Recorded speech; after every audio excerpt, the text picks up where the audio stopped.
I thought he would wait forever. He called and waited for 147 days. And then, he stopped. We're working hard to reach our first 1,000 subscribers. Every click matters more than you think. If you haven't subscribed yet, do it now. Don't miss what really matters. He called. Not every day. Sometimes once a week. Sometimes once a month. But always with the same question. When are you coming to visit? I almost always answered the same way. Dad, I can't make it right now. Next time. This summer. After this project. During vacation. After my time off. When things calm down. Pause. I understand. Next time then. And he never got upset. Never. He just accepted it, as if he had some built-in function that said, okay. Your life is more important. He wasn't a hero. He wasn't the life of the party. He wasn't someone you'd frame and post on Instagram with the caption, my best friend. He was a father. Too simple. Too quiet. Too old-fashioned. He didn't know how to use Zoom. Didn't understand what a startup was. Never read my column on Medium. But he knew when I called not because I missed him, but because my conscience was bothering me. The last time we saw each other was 7 years ago. 7. I don't even remember what he was wearing then.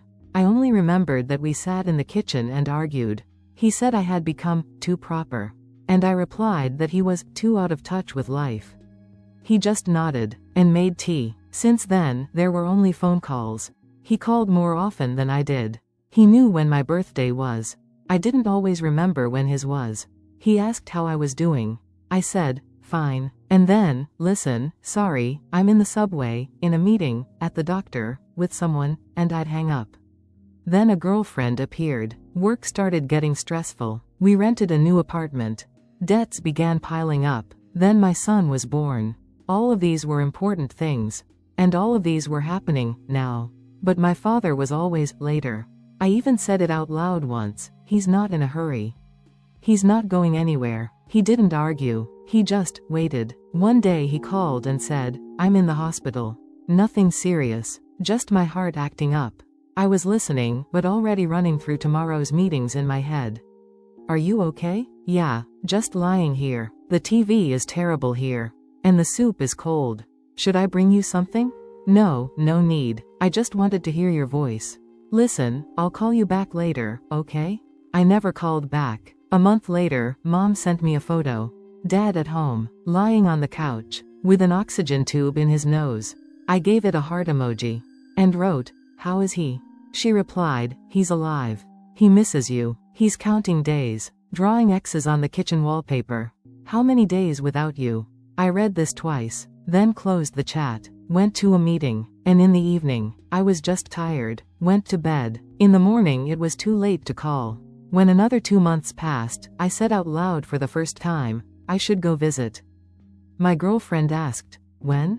I fell silent. I didn't have an answer. As if there was no date inside me that would actually work. And I said again, later. 3 weeks later, Mom called me. She was crying, and I understood immediately, without explanations, without words, as if I had known all along that I wasn't postponing a visit, I was postponing a funeral. If I were given 1 minute, I wouldn't ask for forgiveness. I would just come over, sit next to him, say, I remember how you made tea. I remember how you never got upset. I remember how you asked, when are you coming? And I thought it was just small talk. But it was a cry for help. And he didn't scream. He just disappeared, quietly, just like he lived. The first days after the phone call, I felt nothing. Nothing at all. As if everything inside me had been turned off. I arrived at the funeral. Late. The casket was already closed. Mom said he had asked not to drag things out. Don't wait for him, he's busy. Even in death, he didn't want to interfere with my life. I stood by the fresh earth and thought about silly things. Why is the grass so short? Why isn't it raining hard, but just sort of lazily? Why is everyone silent? I didn't cry, not because I was strong. Because I still didn't understand what had happened. Because I was still living in I'll call later mode. As if all this was just a strange scene and I would leave and hear again. So, when are you coming to visit? A week later I returned home. Life went on. My child wanted cartoons. My wife wanted me to buy milk. At work, reports, meetings, deadlines. Nobody asked how I was doing. And I didn't tell anyone. Everything looked normal, except for one thing, the silence. Before, he used to call. Sometimes at the wrong time. Sometimes at inconvenient moments. But now, he didn't call. And this wasn't empty space. This was piercing silence that rang like something inside my skull. Every morning I woke up feeling like I hadn't done something, had forgotten something. Then I would remember, and my chest would tighten. Literally. Once I was driving and just stopped at a traffic light. Not because it was red. Because I suddenly realized I would never hear his voice again. I tried to do something. I opened old recordings, audio messages where he said, "Hello, this is Dad. I found your school notebooks here." A random message, his voice, warm. I listened to it 6 times in a row. On the 7th, I turned it off. And in fury threw the phone against the wall. Not because he was gone, but because I never came. In the following weeks, I tried to be good. I started playing with my son more often. I cooked dinner, gave flowers to my wife, even called old friends, as if I hoped, if I become better, this will somehow compensate. But no, all the good things don't cancel out one thing. I wasn't there when he was waiting. And no amount of now can patch up that hole that appeared in my chest because of all the laters. Mom called several times. I answered, but spoke coldly, dryly, quickly. I was afraid to hear her talk about him. Afraid she would say, "He asked about you," until the very end. Because that would be the point after which I wouldn't get up. A month later I drove to their house. Alone. Mom was at the dacha. I just opened the door with my key, walked to the kitchen, sat on that same chair where he used to make tea, and froze. Everything was in place. The mug, the ashtray, the newspaper with crosswords, and the wall with wallpaper. I walked over. On the light surface, X's. Small, faded, crooked. I counted 17, then more, and more. Total, 147 X's, 147 days when he waited. And marked each one. Then, empty space. I ran my finger over the last X. It was drawn with a weak hand, slightly trembling, and I collapsed right onto the floor, clutched my head, and howled. Not cried, howled, like a wounded animal, like a person who understood he no longer has the right to, later. After I collapsed in the kitchen, next to the wall with X's, I didn't get up right away. I lay there for a long time, stared at the ceiling, and suddenly realized that I wasn't afraid that he had died, but that he left thinking I had forgotten him. The next morning I woke up with one thought: I have to explain to him. To myself. To him. To anyone. I sat down and wrote a letter. "Dad, I don't know if you're reading this, but if you knew how sorry I am. I wasn't ready. I thought you would always be there. I thought there was more time. I was always thinking about myself. And you were just waiting. Thank you for waiting. I'm sorry I didn't come." I printed this letter, put it in an envelope, drove to the cemetery, left it at his grave, and left. But there was no relief. The next days were gray. I tried to work, smile at my son, live, but inside it felt like something was crunching, like a floor under an old carpet. Fragile, ready to cave in. My wife said once, "You've become different. Like someone turned you off." I didn't answer, because I knew the truth. Nobody turned me off. I pressed pause myself. When he called, I was silent. When he waited, I was late. When he died, I felt nothing. And now, I felt everything. One night I couldn't take it anymore. I opened his old drawer that Mom had given me after the funeral. Inside were a stack of letters he had written but never sent, a drawing I had made in 4th grade, the two of us fishing, and a small voice recorder. I turned it on. He was talking into it. "There was heavy rain today. I don't know when Alex will come, but let him know I love him, even if he won't say it out loud." I had a panic attack. A real one. With pressure, numbness in my hands, ringing in my ears. I lay down on the floor, closed my eyes, and thought one thing: I don't deserve forgiveness. I don't even deserve him talking about me like that. Then I started doing something strange. Every evening I would sit at my laptop and write letters to him. A new letter, every day. About how my day went. What my son said. What happened at work. It was stupid. It was meaningless. It was unbearably necessary. After a couple of weeks I went to a psychologist. Not because I believed in therapy, but because I knew a little more and I would break. I told everything, without drama, without tears, as it was, about the calls, about the exes, about the voice recorder. The psychologist listened and said only one phrase: "You don't need to forgive your father." I'm not angry at him. I know. You need to forgive yourself. But how? How do you forgive yourself for not being there when a person waited for you until the very end? How do you forgive yourself for not just not making it in time, but not wanting to make it in time? At one of the next sessions I brought the last letter and read it out loud. "Dad, I'm sorry you loved me more than I deserved. Sorry I didn't know the price of the word later. But if you can hear me, know this: I don't say later anymore.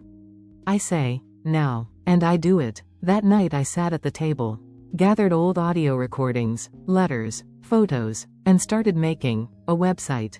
Not for him, for others, for those who also postpone things, for those who think they still have time. I named it what I never said to him out loud: I love you. And I'm sorry it's too late. I launched the website at night. No design, no logo, no marketing. Just white background, black text. On the main page, one letter. That one. The last one. I love you. And I'm sorry it's too late. And a button. If you also have such a letter, write it. I wasn't expecting anything. This wasn't a project. Not a mission. It was a way to survive another day. The next day, silence. After 24 hours, the first letter. I also didn't come. I sat by the phone but didn't call. And then, the hospital. And I was late. Then the second. Then the third. After a week, there were 94 of them. Letters, voices, guilt similar to mine. And they all said one thing: I thought I had time. I didn't respond. I just read. Each letter, like a scar. Someone else's story, like a mirror. And suddenly I understood. My pain isn't unique. My mistake is widespread. A month later one guy sent an audio message. He said, "I wanted to die. I thought I couldn't live with this anymore. But then I found your website. And realized I'm not alone." I was sitting and listening to this in my car. It was morning. I was holding coffee and my hands were shaking. I saved someone. Me, who couldn't forgive myself. Me, who was late. Me, who said later too many times. I started writing articles about postponing, about fear, about words we don't say. I started appearing on small podcasts. People wrote, "Thank you, you said what I was afraid to say to myself." But one comment broke me. "You became a hero. But still, why didn't you call? Why didn't you go? What could be more important?" I read it and felt everything inside me compress. Because I was selfish. Because I was afraid. Because it was convenient for me. Because I simply didn't want to be around my dying father. I turned off the laptop, went to the shower, and didn't come out for an hour. That evening I returned to the cemetery, sat on the grass nearby, took out the voice recorder, and said, "Dad, people tell me I'm good now, that I help people, but I don't know if you would forgive me. I don't know if you would look at all this and be proud. Or turn away. I don't know, but I'm here. I'm sitting nearby, not rushing anywhere. I just came." I didn't hear an answer. But for the first time, the quiet air didn't suffocate. The silence became warm, like his voice in childhood. In 2 months the website collected 10,000 letters. It started being called the Archive of the Unsaid. I started getting TV invitations. I declined, because I understood. I don't want to be the face of tragedy. I want to be the voice of choice. The voice of those who will decide and act before it's too late. 6 months passed. I still wrote letters. Not every day anymore, but I wrote. Not because I was waiting for an answer. Because in these letters I was returning myself. Slowly, in pieces, through pain. Mom called once. "I found your first letter. The one you left at his grave." And I left it on the nightstand.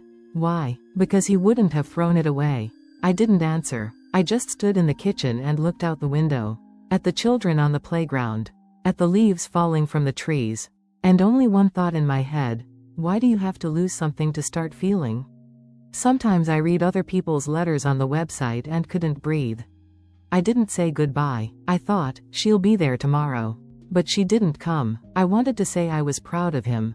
But I was afraid it would sound cheesy. I was driving, already left, and got a message. Too late.